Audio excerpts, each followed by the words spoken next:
जय श्री कृष्ण।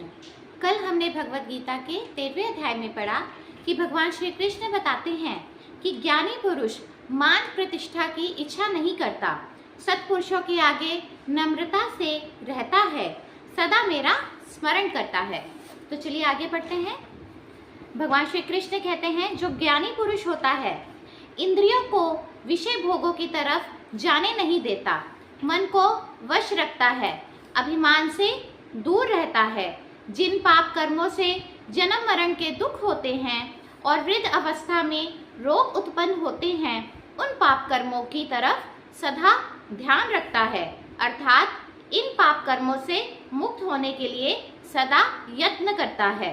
स्त्री पुरुष आदि घर बार में नहीं फंसता, धन पदार्थों का त्याग करता है, सुख दुख को समान जानता है, देवी देवताओं से और उनके भक्तों से उदास रहता है, सदा सर्वदा मेरे ही ध्यान में रहता है, संसारी लोगों से उदास होकर किसी जंगल में एकांत निवास करता है, सदा सर्वकाल ब्रह्म विद्या का मनन करता है, क्षण क्षण मुक्ति की इच्छा करता है, चिंतन करता है। हे अर्जुन, यह मेरे निर्गुण ज्ञान के लक्षण है। निर्गुण ज्ञानी पुरुष के लक्षण है। ऐसे सत्पात्र पुरुष के दर्शन बड़े दुर्लभ होते हैं। जो प्राणी ऐसे सत्पात्र पुरुष की पूजा सेवा करता है, अन्न वस्त्र दान करता है, उस प्राणी के समान संसार में कोई भाग्यवान नहीं है।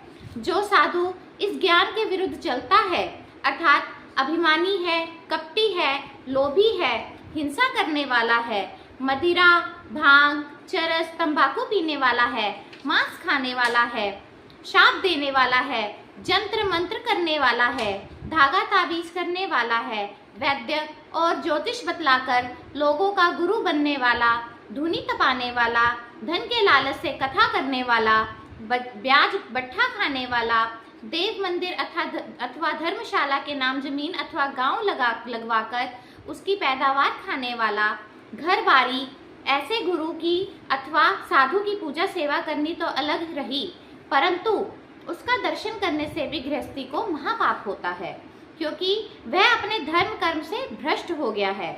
ऐसे भ्रष्ट साधु का जो पुरुष संग करता है वह भी भ्रष्ट हो जाता है। हे अर्जुन, मेरे निराकार सर्वव्यापक स्वरूप की वार्ता सुनो। जो जानने की योग्य वस्तु है वह पर ब्रह्म मैं हूँ। जिसने मुझको जान लिया है उसने सब कुछ जान लिया है। जिसको सूरज नजर आता है उसको सब कुछ नजर आता है। जय श्री कृष्ण।